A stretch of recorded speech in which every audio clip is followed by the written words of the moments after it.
180 pips guys. Hanya untuk full margin ni berbaloi aku bangun dari tidur. Guys, sekarang jam 1.56. Bentar lagi ada news FOMC guys. Jadi aku mau entry. So sekarang apa yang aku lihat di time frame H1, price sudah reject. Aku lihat di sini ada satu pattern support.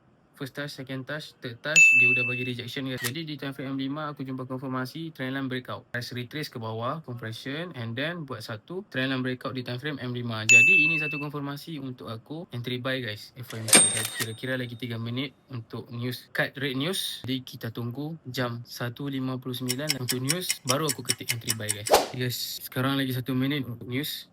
Aku entry buy dulu karena aku dah analisis dan apa yang aku lihat price berpotensi untuk aku masuk buy. Aku entry buy dulu guys.